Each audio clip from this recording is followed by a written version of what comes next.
Ready. All right.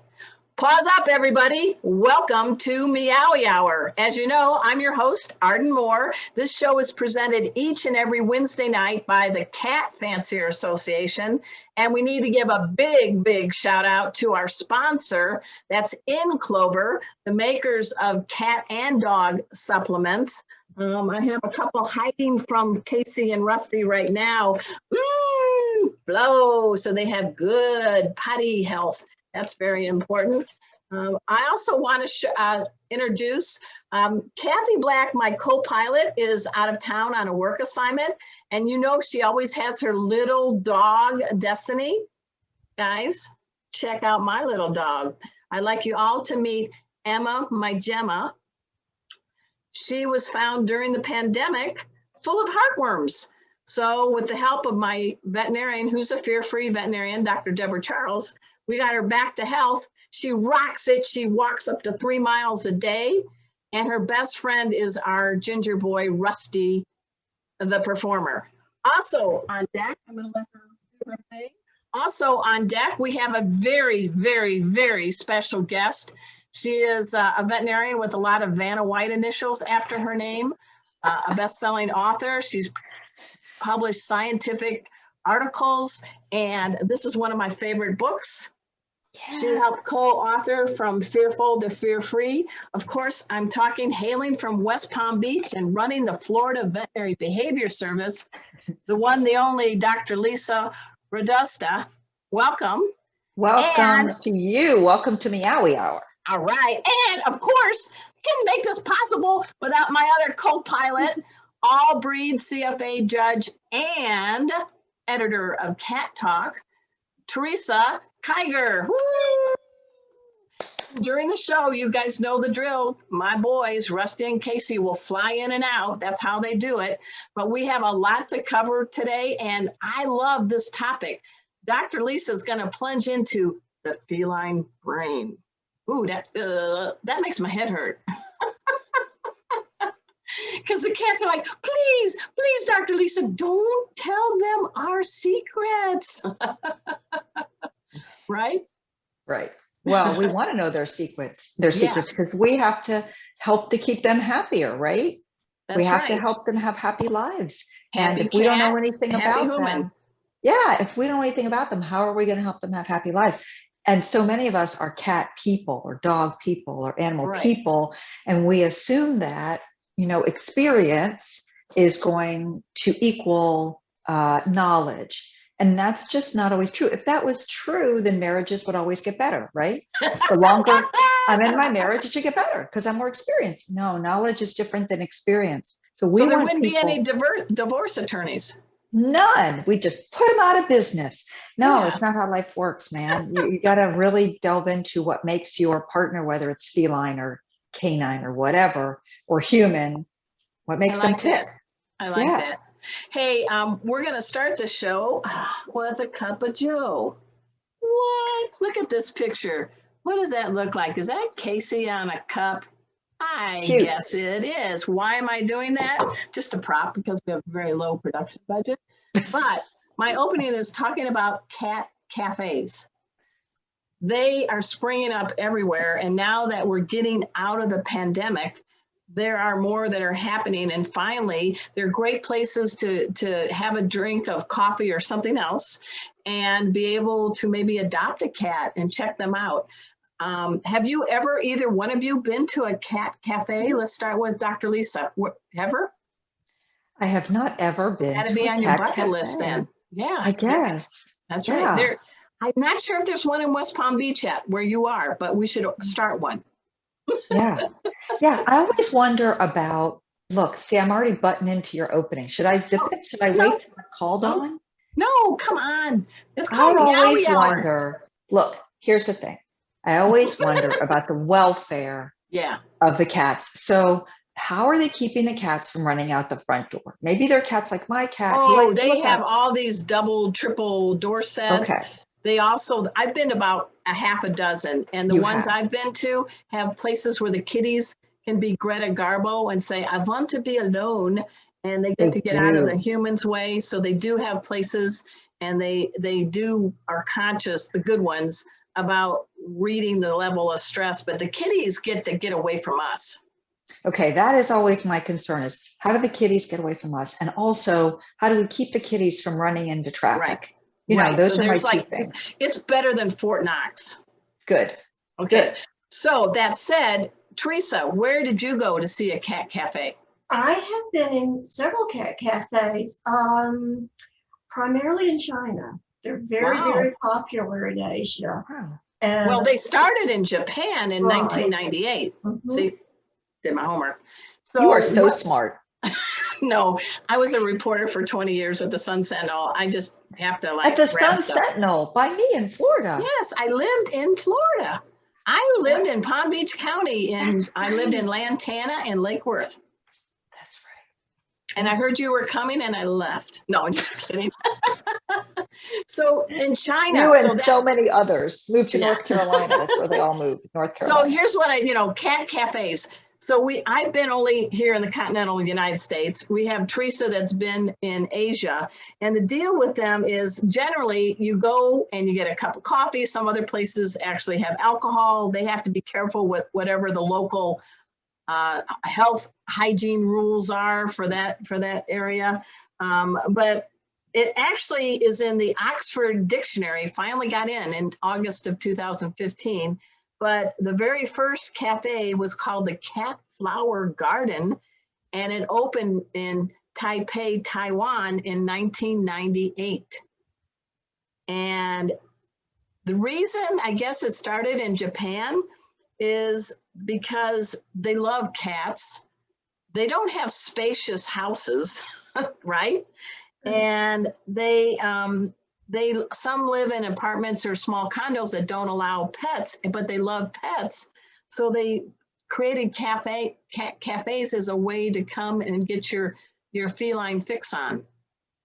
So I thought that was pretty cool. So now in the United States, I don't know what it is now because COVID's opened and closed things, but there's at least 140 cat cafes. Here's some of my favorite names. You ready for them? The Tipsy Tabby. That's in New Hampshire. The Naughty Cat Cafe in Chattanooga. This one's a good one. Eat, Purr, Love Cat Cafe in Columbus, Ohio. I'm not sure about this one. Kittens in Cups in Annapolis. There is a Pounce Cat Cafe plus Wine Bar. Yes, please. That's opening up in Charleston, South Carolina. There you go, South Carolina. Aren't you? Oh, you're in North Carolina, right? North Carolina. No, that's where you're in North Carolina? Yeah.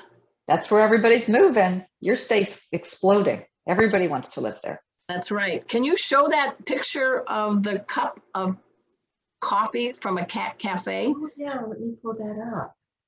I would love to be a barista that could do this. Check this out.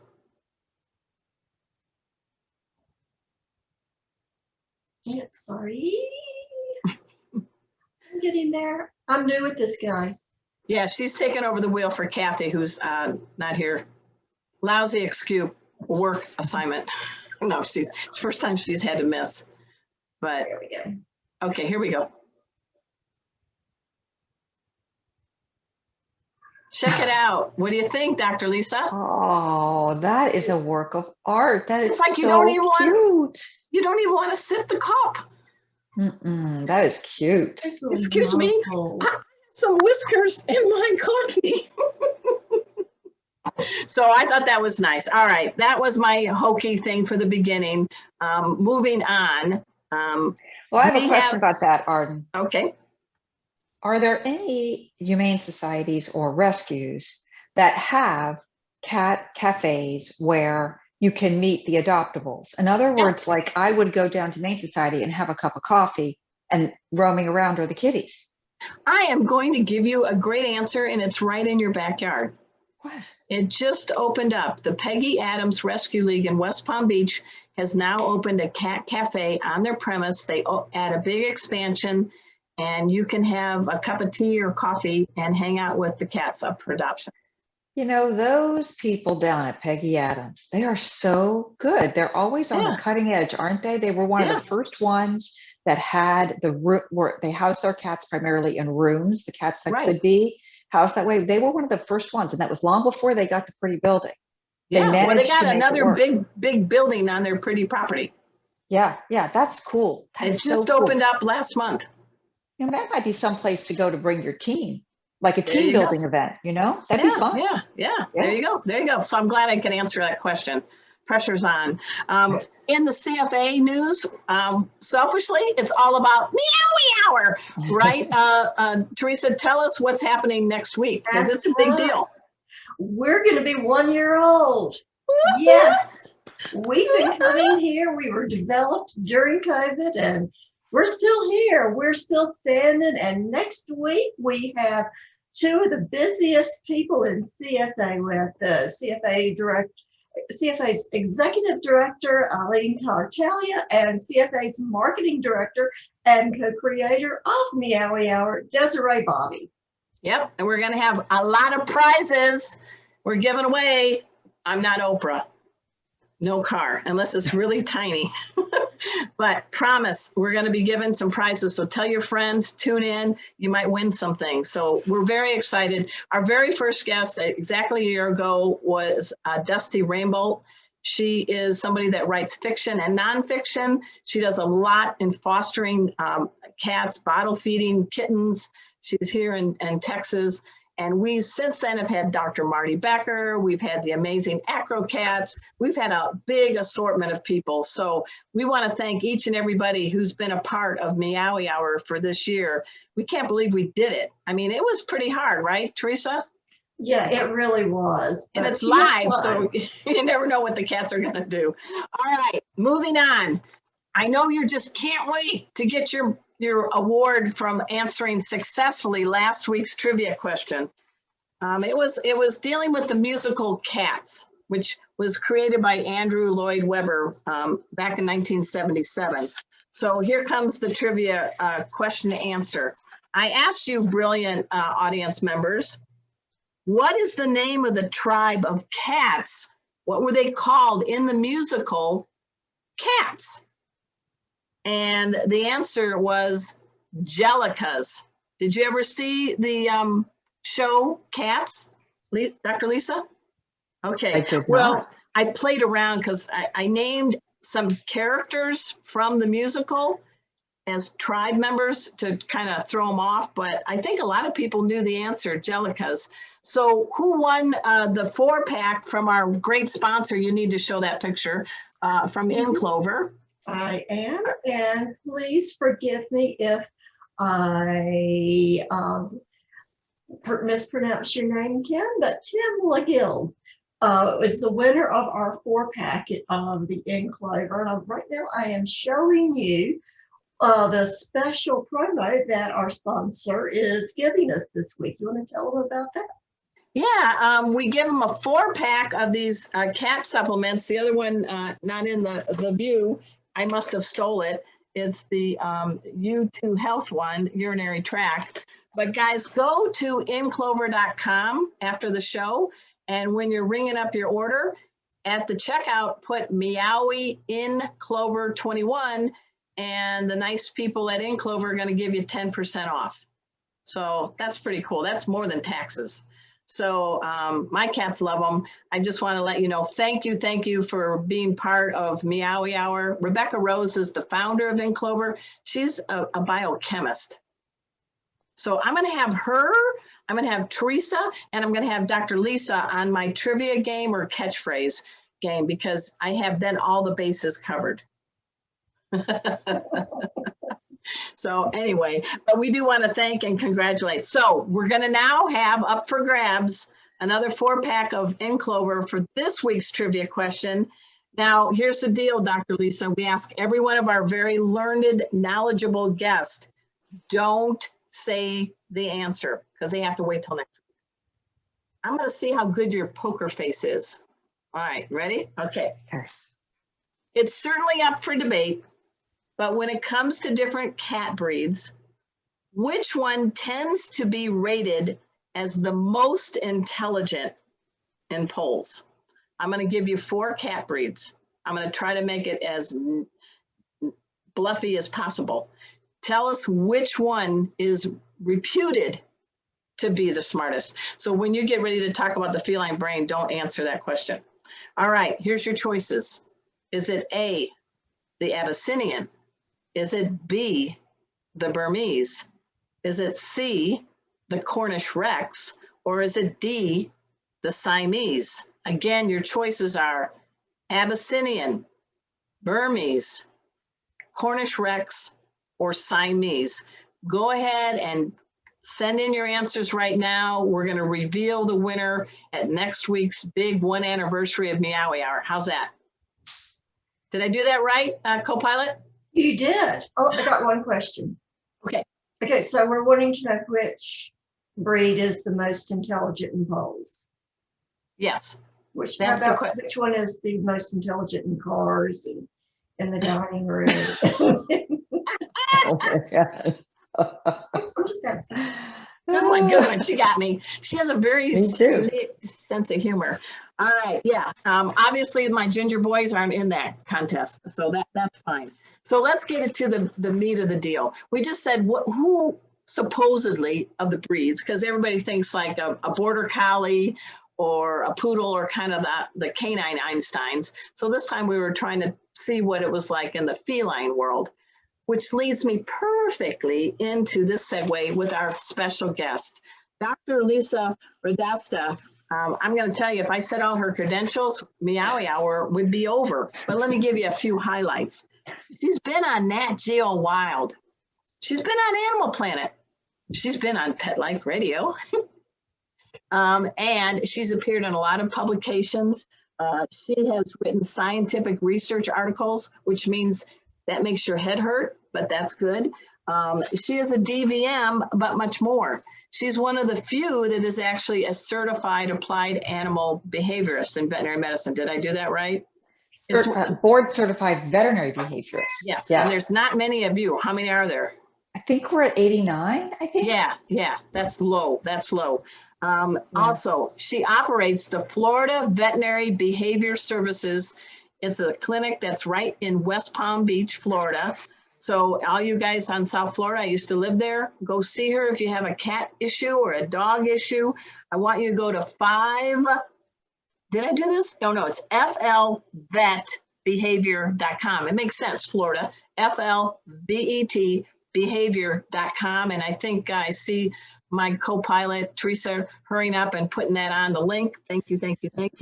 Most importantly, she is one of the authors on a breakthrough book called From Fearful to Fear-Free, led by Dr. Marty Becker. She's number 2 on the thing here. This is a must-read book. It talks all about ways that we all can reduce fear, anxiety, and stress in our dogs and cats, at home, in the car, at the clinic, at the groomers, wherever.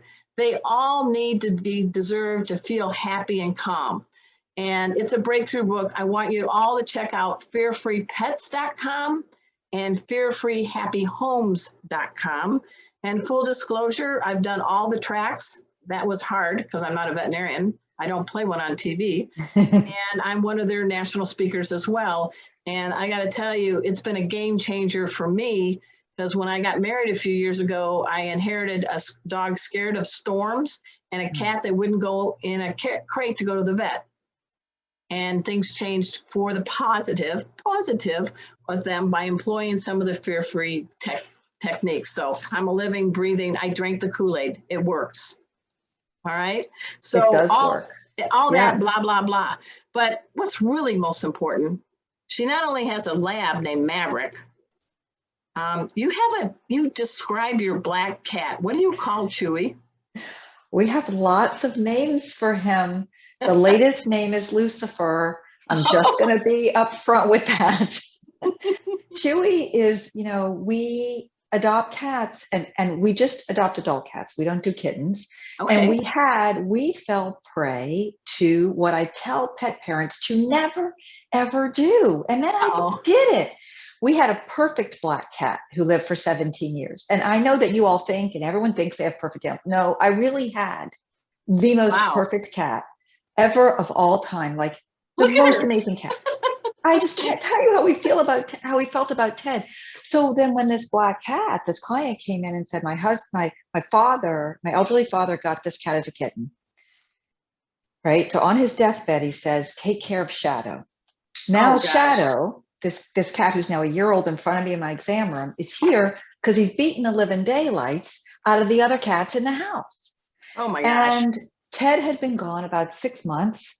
And I said, here's the plan for your cat, blah, blah, blah. And she goes home and we try to help her. And I go home to my husband, and I say, let's just take the cat. He's black. He seemed pretty confident. Like, let's take him.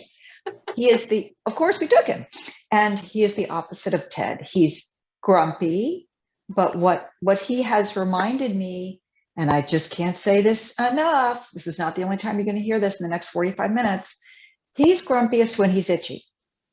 And human beings are very quick to say, it's in your head, you're this mean, you're this, you're that. But because it's my job every day, right, to observe. So what I noticed is that when he's more itchy, he is more grumpy, right? And so he's also the kind of cat who doesn't like to cuddle. He likes to be on your chest, but he doesn't like to be hugged. So that requires restraint on our part. So he's taught us a lot because, hello, kitty. Well, he just flew in. This is Rusty. I don't mean to interrupt. Yeah. He's flying in. You can't do that with my kitty. My kitty would definitely bite you. And so Lucifer's a little grumpy this week, I gotta say. He's a little itchy. Mm-hmm. Yeah. So that's a clue. Now, when you are a board certified veterinary behaviorist, you are a pet detective. I mean, you've got the stethoscope, you know how to do all the medicine, but you're dealing with a cat, and that's got to be a special challenge. It is a special challenge because cats, even more so than dogs, don't leave the house. Maybe they go in their own backyard, or you have a cat-friendly backyard or a catio or whatever, but they don't leave the house. So when they do leave the house, it becomes paired very closely with bad stuff. So animals, dogs, cats, birds, well, us too, right? Pair A, an incident, with B, a consequence. So every time I get in a car, I go to the vet, and it kind of sucks for me. So I don't want to get in the car, right? Of course. Yeah. And so when cats come to the vet, they are either fighting for their lives, overtly fighting, hissing or swatting or biting, or they're hunkered down in that meatloaf position and they're not moving. So it makes it hard for the vet to know if, when they feel the cat's back, the cat is hissing because he's painful, or he's hissing because he doesn't want to be touched because he's scared. So what you have to do, number one, as the pet parent, is advocate for your pet. Here's some things. Number one, healthy, young-ish, so let's say below 10. Cats. Like him. Is he below 10? How old is he? He's 2. Oh, Jesus. Okay, 2. He should be able to jump up on your island, which is probably around 3 feet high, on your countertop. Every single day. Right. And that's annoying. I get it. But if your cat can't do that, something's not right physically. He could be scared of the counter. That's possible, okay? But more likely he physically can't get up there. That's number one. Number two, your cat gathers himself a lot. Now, cats are going to sit back and gather themselves for a second and jump, but they're not going to spend a lot of time doing this, okay? Number three, they should be able to get down. And cats get down like from a high space by putting their paws, right? You know, you've seen this. They put their paws, they come down on the elbows. If your cat can't do those 3 things, there's a high likelihood your cat has pain, which means when you go to the vet, even if the vet doesn't find pain, you have to ask, I'd like some x-rays. Good. These are good tips. Yeah. I'd like a pain trial. I'd like a pain medication trial. There's 2 medications. There's actually 2 approved for use in cats and 1 that is approved for use in cats orally. And then we always have others we can use that are off-label. The point is you ask for a pain trial, maybe 5 days of a pain medication. The other thing that I want to tell you, and then I'll leave this soapbox and step onto another soapbox, is that there are several studies done in cats where cats presented to the veterinary hospital for other stuff. Okay, so like 100 cats went to a veterinary teaching hospital, and the radiologist was like, I want to do a study. I'm going to look at 100 cat radiographs. x-rays. I'm just going to look at them. I'm going to read them out. Nobody asked me to look, I'm going to do it. What he found, she, the authors of the report found 90%. Think about that. That's basically 100%, right? Right. Of the cats had arthritis. Wow. What percentage of those cats were presented for signs of pain? What percentage? Very low, I bet. 0. Really? Wow. Well, I'm Well, telling you, my friend, cats are painful. We don't know it. Pet parents don't know to look for it. You got to go in there and not be guns a-blazing at your vet, but say, look, man, I'm worried about this. And your vet says, I can't find any pain, which doesn't surprise me because one study showed that vets examining cats, their examination was not well correlated with the x-rays. In other words, no, they're not shaking hands. No, they're not talking to each other, the x-ray and the vet. So the thing is that you got to advocate and say, I really would like you just to make sure. And what I tell my clients is it's peace of mind money. Okay. It's what it is, because you could spend your money and your cat might not have arthritis. And that's then you're going to have, that's how I feel. Yeah. That's how I feel. That's okay. That money, I'm not going to to Starbucks this week or this month, or maybe for the next couple months. I don't know. But I have peace of mind that my cat that I love and adore is not painful. Okay. So yeah, I don't know how I got off on that tangent. Oh, that's okay. I'm going to steer you right back. That's okay. That's what I do. I get paid the big bucks for this, So let's talk about this. Because you're trying to be astute for your feline, let's talk about the feline brain. Because I jokingly say that cats put the C in candid, the A in attitude, the T in tenacious, and the S in so what? But I want to do a dive with you into the feline brain because I did some research. I heard that the cat brain is only about the size of our pinky. The cat brain is bigger than, that's about an inch by an inch. The cat brain is bigger than an inch by an inch. Okay. It's more like, I don't have anything to pick up to show you. A very small, like a key line, small. More like that. Okay. More like that. Yeah. Okay. But it doesn't matter. Size doesn't matter because talk about only men think that size matters, Arden. Cats don't think it matters. We're just taking a loop. All right. Yeah. Yeah. And I also understand that they're oriented, their brains from front to back rather than top to down. I don't know what that means. Yeah, you know what? With all my training, I'm not sure what that means either. What I can tell you is this. Cats have different senses than us. Okay. They have the 5 senses, right? But the translation is different and the importance is different. And we're all very focused on dogs being able to smell stuff. Oh, dogs, they can smell so much stuff. Look at them. It's true. Cats have a really powerful, I'm going to say sense of smell. Really what that translates into is more receptors.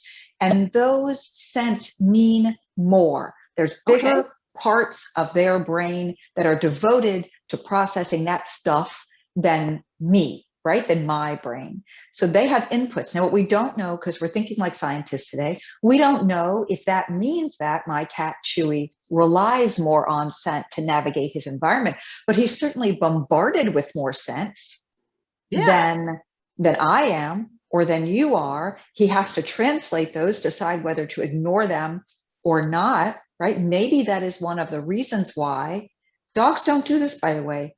And they have a very good sense of smell, but cats do this. When other cats come home from the veterinarian. Right, yeah.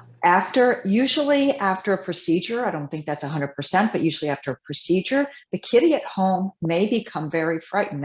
Now dogs have a better sense of smell, more receptors, better ability to smell than cats. However, they don't do this. Well, why is it that the cats see that other cat? Is it that the cat looks different? Sometimes they will because they'll be shaved here for a catheter. But I would bet you it's more that the scent that cat is now carrying. Because if he went to the back, to the ICU, to have his teeth cleaned, he was touched a lot by veterinary technicians. He was wrapped in a towel. We carry them around sometimes as they're recovering. They're covered in that scent. Plus the scent from their breath is anesthetic. If you've ever noticed that in your own kitty, there's going to be that anesthetic scent. So we think that is part of why they're rejected, is that scent. Now, what we want people to do is, first, I want veterinarians to say, this pill, this capsule, this whatever, supplement, whatever, is for your cat at home. Because there's a chance these kitties are going to fight. To get a chill. Get a chill out, right? It's like sometimes, some people come over my house to visit, my husband's friends, and I have a martini before they come because I know what it's going to be like. So, chill pill for the kitty at home, but also let's keep the kitty who went to the vet in the carrier. Then they go into a separate room with a litter box and a water bowl, obviously, what they need. Right. You open the door, you let that kitty be completely aware too, before they are allowed to come out of that room. So every time I go under anesthesia, I had a colonoscopy because I'm over 50, right? So I had one of those recently. Yeah, every time I come out, it is. It's a joy, isn't it? It's a joy. It's the prep that I love the most, really. Right. Yeah. So every time I come out of anesthesia, I say something stupid, like really stupid, like about a nurse or just a stupid observation. So then can you imagine the cat is just waking up? Yeah. He's in his carrier. He's trying to stumble out of his carrier. He's loopy. The other cat sees him, sends a message, maybe the other cat sends a message by averting his gaze a little bit. So the cat who's left at home goes, "You're acting weird."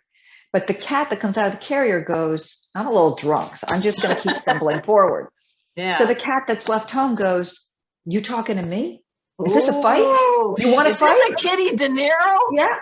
Right? Oh my gosh. So it turns into a fight, and cats are very good at pairing incidents. So then the cats go, "You're mean. You scare me. So I just can't be around you anymore." And we have fighting. So when you come home from the vet, slow introduction for sure, especially if the cat was sedated. All right. Speaking of that, is Phoebe anywhere around? Unmute yourself. Who's Phoebe? It's her Russian blue that just came back from a vet appointment. And you're on mute. Yep, I got it. Yeah, she's right here. Okay. All right, check this out because I want to know what happened when she brought Phoebe home. Beautiful. Oh my Phoebe's got the. She has to wear the collar of shame. Yeah, she has the cone of shame.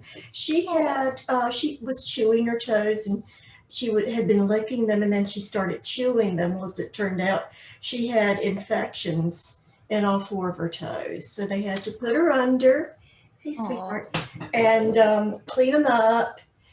And yeah, when she came back, the other kitties were okay with her, but she just was like, "I'm not really happy about it." And she's just today, this is the 2nd day home, she's getting her bearings, and I'd let her hang out in my office for a while because this is her safe space. Yeah, she's one of the stars on Meowy Hour. But yeah, so we don't know if it's a underlying medical condition yet, or if it was a stress thing that we can't figure it out, because stress can show itself up in many ways. Think of the people who bite their fingernails a lot when they're nervous, right?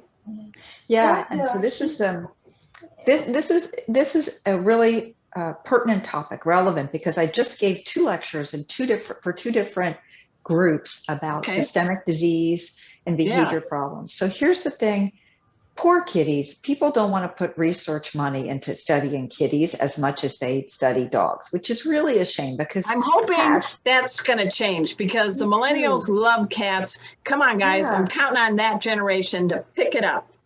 Yeah. So, but what we know in dogs is that dogs who have inhaled allergies, which is called atopy, cats get atopy too, right?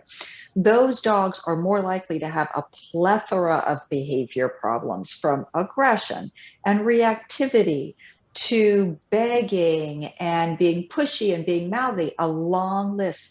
Which came first? Was it the fact that the dog was itchy all the time and then became grumpy, which is what I see in my own cat? Or was it that the medications the dog was on contributed? We don't know, but we know that there's a link. And in people, those types of dermatologic diseases have a psychological component from the get-go that is considered. Right. Just think about your average commercial. And we love this product, ABC, but you can lose a limb. You could stop breathing. Here's some other minor side effects. And I'm like, oh my gosh, the whole commercial is CYA. Yeah. But here's the thing, another thing about this little baby kitty that we just saw, this Russian blue. Her name's Chloe? Phoebe. Phoebe, about Phoebe, right? So Most of the cats that are presented to us, veterinary behaviorists, who come in for licking, biting, and chewing, 80% of them have dermatologic disease. So if I'm in Vegas and I'm gambling on Phoebe's underlying disorder, I'm going to hit dermatology. Yeah. Okay. Absolutely. They said something like that to you? What her vet said was, and when we get her cleared up, we're going to do a I'm going to send her to a dermatologist. I know that she has grain and gluten allergies, so she is grain-free and gluten-free, but who knows what else is there? Yeah. Who knows? Yeah. Might be something in the environment, like we don't know, but definitely look for dermatologic disease. For sure. I like that. So let's continue with the cat brain. I saw this thing that said cats can get brain freeze. Oh, Arden, I'm not sure that's true.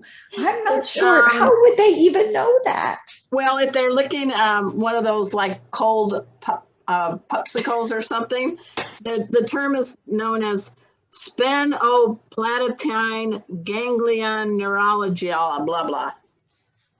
I'm not, that is something I'm going to leave to maybe the neurologist that wrote that article. No. Okay. All right. Yeah. Well, what can you tell us about the cat brain? We know it's small but mighty. We know that they tap into their senses a little bit differently than we do and in a much better format. What else can you tell us about how cats think? Well, so I think that the best way for us to look at this subject is to look at it from the cat's point of view. Absolutely. Right? Yeah.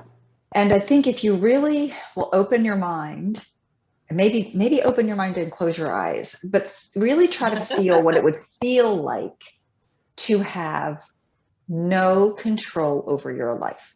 Wow. And that is how our cats live. Yeah. Wow. That doesn't feel good. It doesn't make us feel good. And we might reject that immediately because it doesn't make us feel good, but they don't. So for example, my cat gets on my keyboard and I don't want him on my keyboard because I'm working.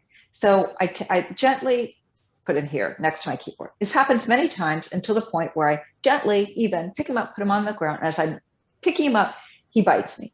So I might say, my cat bites me. He's a grumpy cat. He's a jerk. He's this and that. Really, what's happening? What's happening really is he's saying, I'd like to sit there and I am physically moving him. So let's just take that analogy. Right. I would like to sit in this chair. What do you think, Arden? You and I know each other a little bit, that I would say to my husband if he physically tried to move me out of this chair? Really? I think he'd be speaking an octave higher. Right. Right. So if you think about it that way, and that happens to you every day, and you can't speak the language of the person who's moving you, you are going to do what you know how to do, which is to self-preservation. Yeah. Self-preservation. You're frustrated, really. That's what's happening, is that you're frustrated with that situation. You don't have control over the outcome. You've chosen a place that you think is warm, it's comfortable, it's close to somebody you love. What is the problem? And so that is something that I would love for people to think about, because we're very interested, I think, sometimes as human beings, we're interested in controlling a lot of stuff, and we're interested in being number one. But really what I like to just be is someone who understands my cat. And so I like that. I mean, close your eyes and be your cat. I mean, my cats like to be on the kitchen island, and we clean it, but we never shoo them off. And every morning I get a little creamer. It's called Moo Moo time. And I just say, who wants a Moo Moo? It's one of those little single containers, no sugar, just plain. And it's split among my 2 dogs and my 3 cats. One. And they think they're in heaven, and they all get their specific positions. One's on the kitchen island, one's on the counter, 3 on the floor. And I feel like I'm letting them do something that they want to do, and it's 1 Moo Moo for 5. Yeah. So what is the solution, though, if your cat is where you don't want him to be? So what is my solution for my kitty who's getting up on my keyboard? First of all, what happens if I continue down this path? So let's say I continue down this path. He has one way to speak to me at that moment, and that's to fight back. right?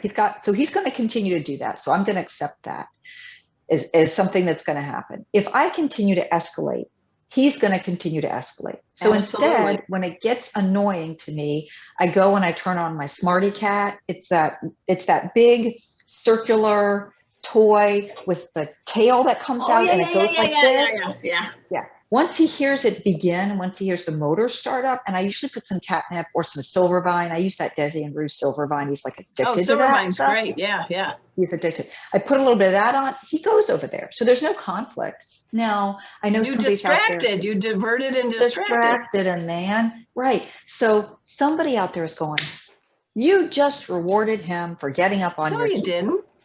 No, you didn't. I just distracted him. And maybe, maybe black cats are the most intelligent cats. And maybe he will link that together. Let's just say worst case scenario. He links together that if he jumps on my keyboard, I turn on the Smarty Cat. All right, well, number one, I could turn on the Smarty Cat at the beginning of my workday so he doesn't do that. Or I could just say, that's a win. He's not biting me. I'm not fighting with him. He's not interrupting me all throughout the day. Who cares, right? It's like when people say to me, my dog only gives me his ball back if I hand him a treat. I say, who cares?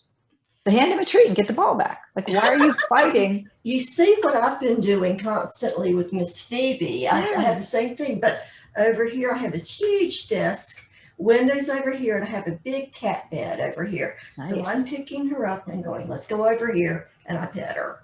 And eventually she goes over there or somewhere else, and she'll get attention, but not necessarily. There's something about, so for Phoebe, there's something about being there. In this spot, right? X marks the spot, that is more rewarding than being over there. And if she's on Meowy hour, for God's sake, you're wearing a comb.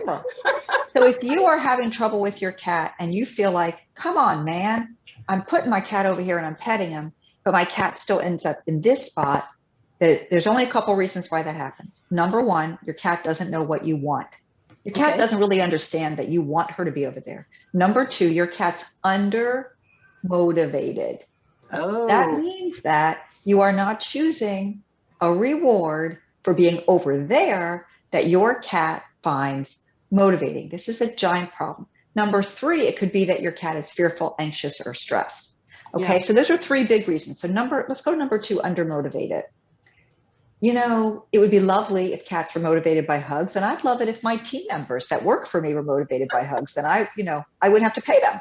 But that's not the real world. No. The real world is. On the other hand, I put my hand over here to pet her. She's now belly up and is making biscuits. So now you know that the problem is you're pulling your hand away. Yeah. Oh yeah. You can't pull it away.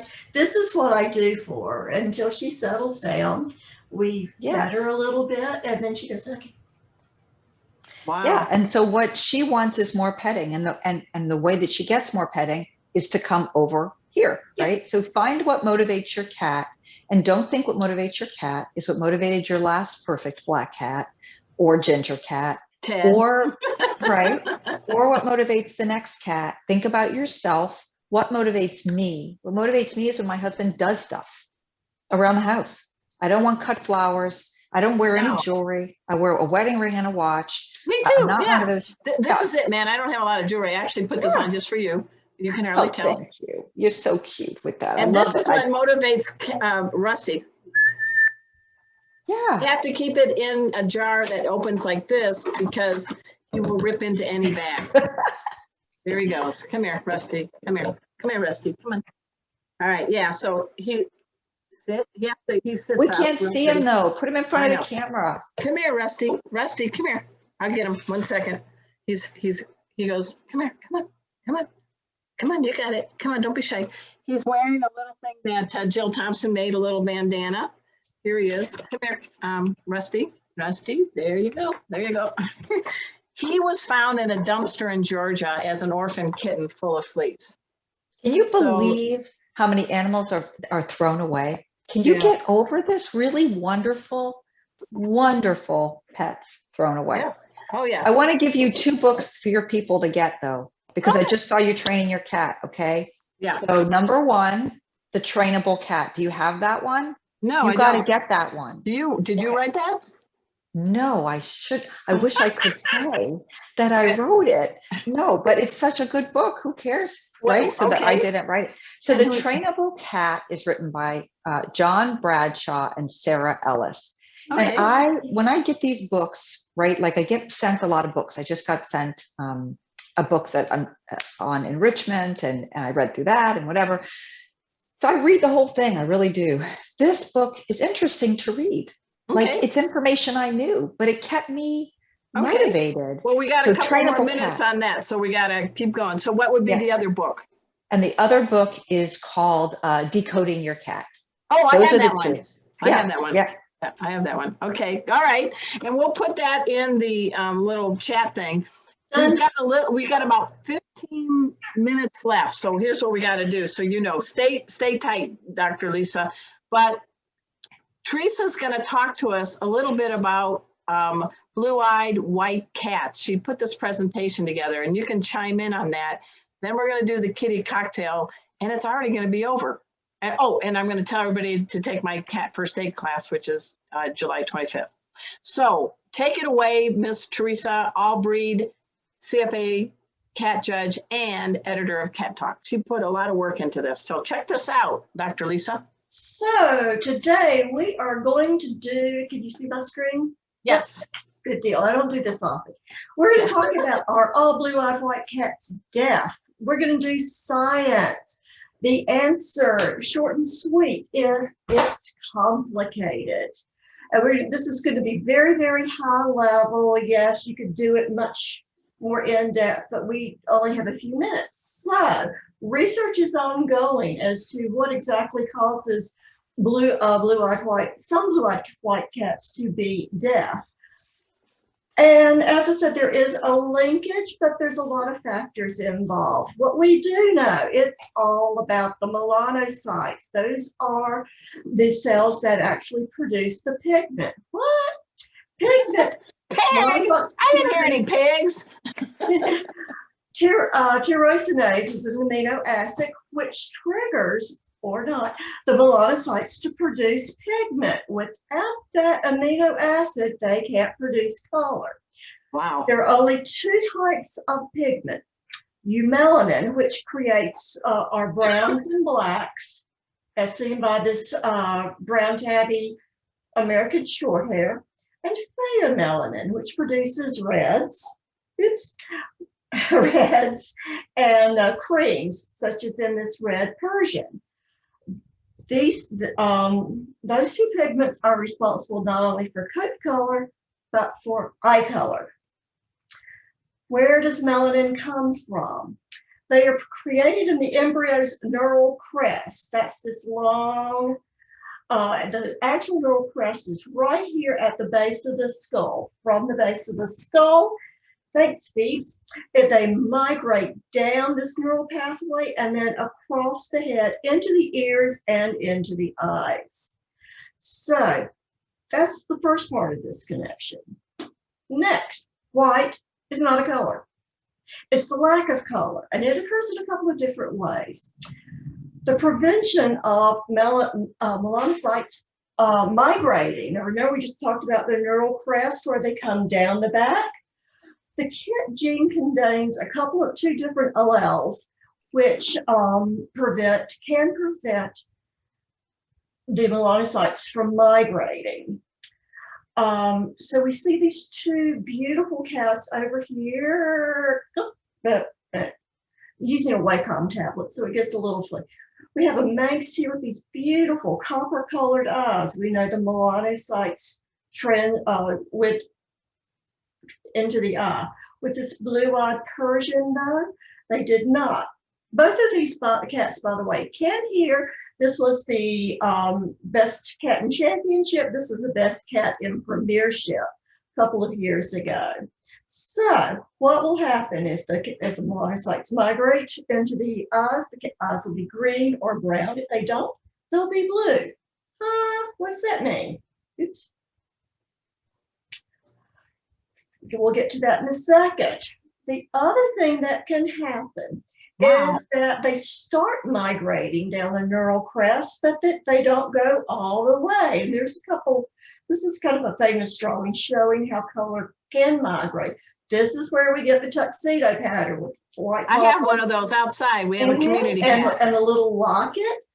So this is where we get the bicolor pattern, where it's white on the belly, white on the legs, but it also has color on the backside. And every now and then we have a cat that's one big, gigantic spot.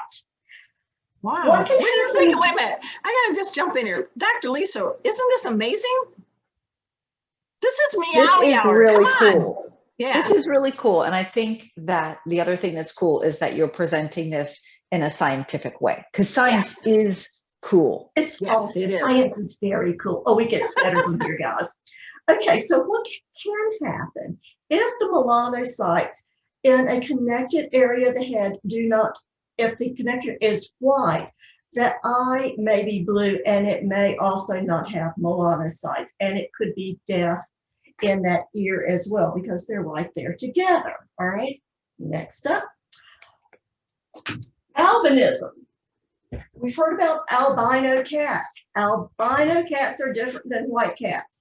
They have absolutely no pigment at all anywhere, and it comes from a completely different gene. They do have melanocytes.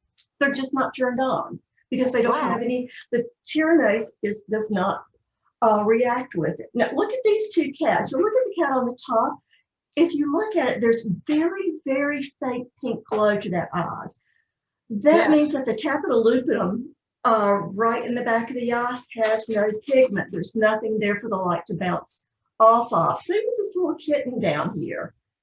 You can see that red flesh. Both of these are albino cats. They do not have, they have melanocytes. They can hear.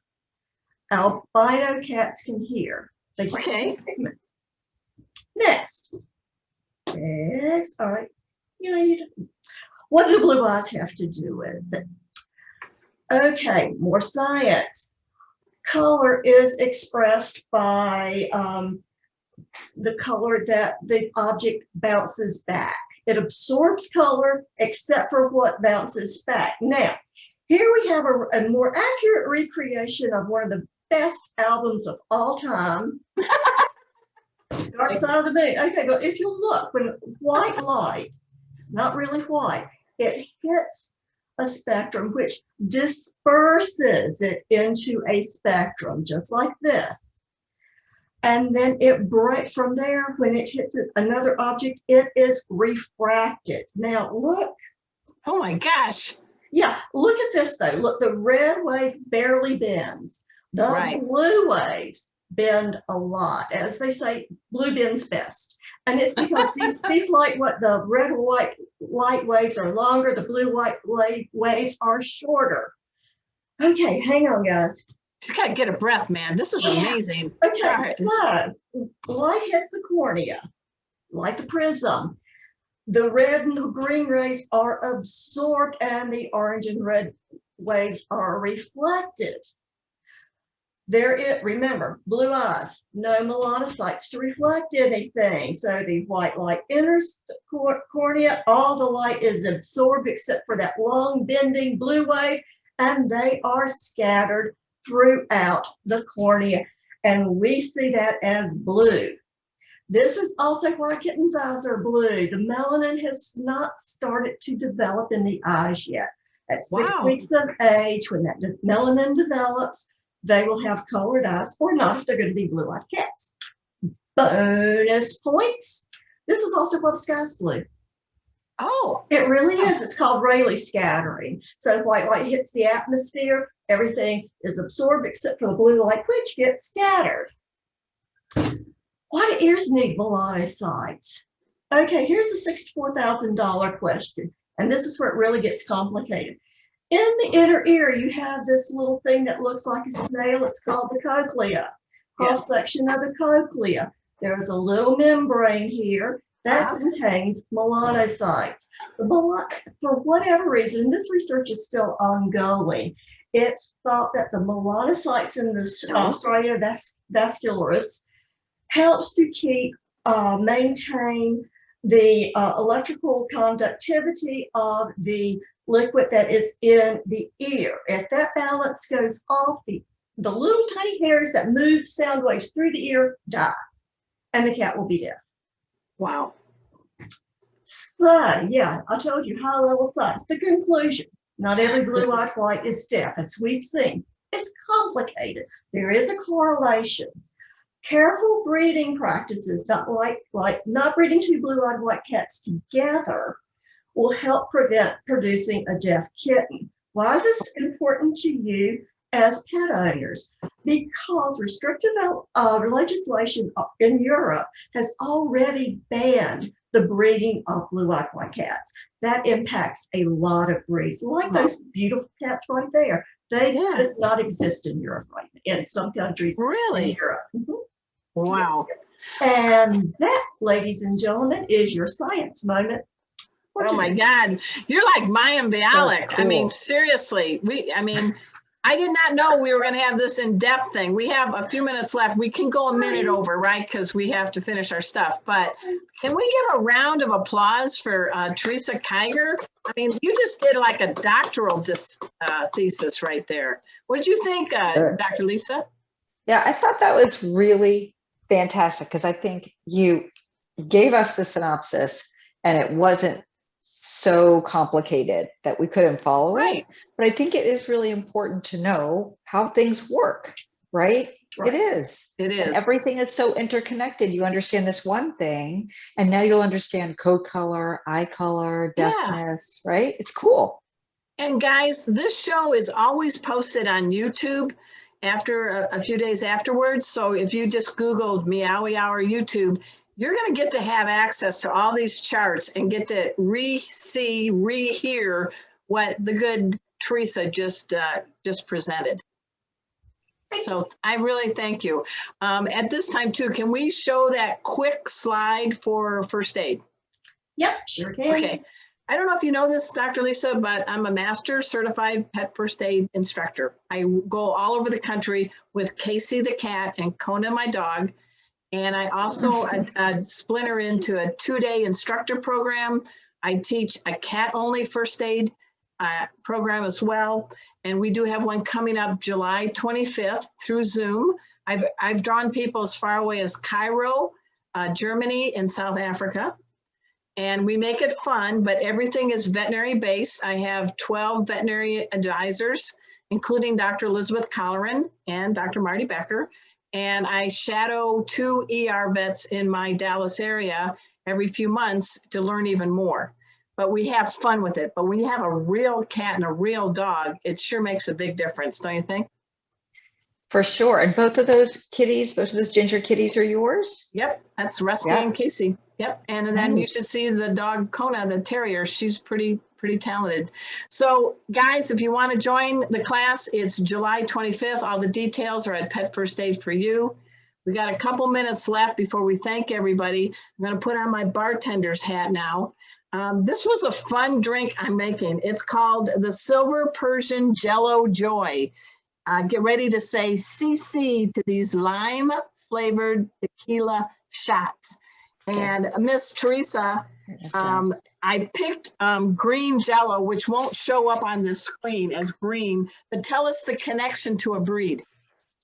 The connection to a breed. Well, there's a couple of different ones. So we were just doing the bit about eye color. And if you look at Miss Phoebe here, she's got deep, deep green.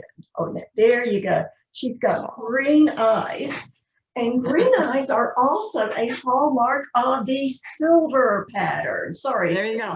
The silver pattern. Always and forever, you will have green eyes with the silver kitty. All right. So to make this recipe, obviously I had to do it ahead of time because it's Jello. So it's pretty easy. You're going to need 1/3 cup of silver tequila.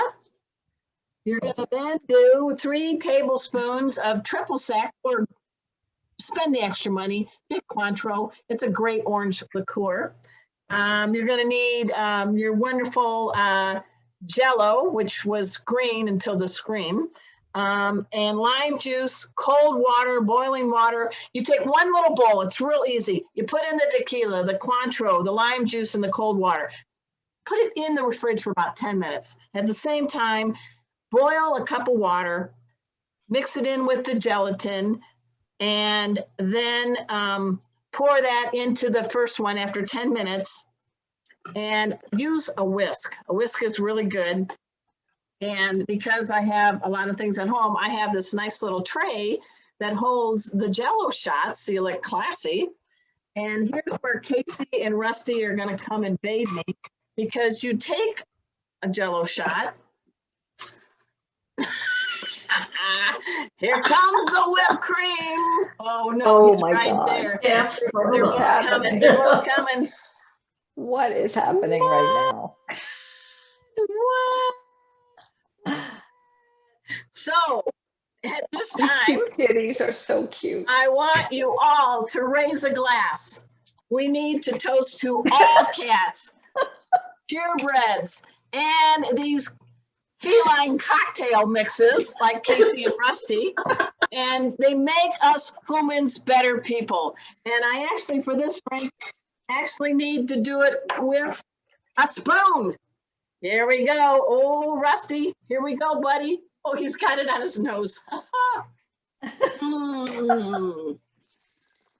right, I'm gonna let him lick the little bit of the whipped cream. Okay, all right, guys. You must be starving those cats. Are you starving them over there? You feeding them anything? Oh, they're great. Yeah, Guys, they're addicted to cream. I really want to thank the Cat Fancier Association for presenting Meowy Hour every week. It's something that brings up the game for all our fine felines. Want to thank our sponsors, In Clover, really great cat and dog supplements. I especially want to give a pause and applause to our special guest, Dr. Lisa Radosta. I mean, go check her out. She's in West Palm Beach. She is at the Florida Veterinary Behavior Science. Check her out. She's great, and I hope you're going to come back. I hope we didn't torture you too much. Big shout out to Teresa Keiger. The two of us kind of did this while Kathy was working, Kathy Black. Next week is our special 1-year anniversary show. Don't miss it. And of course, I will have to thank my feline co-hosts, Casey and Rusty. So until next time, I am Arden Moore saying same cat channel, same cat time. We'll see you on Meowy Hour.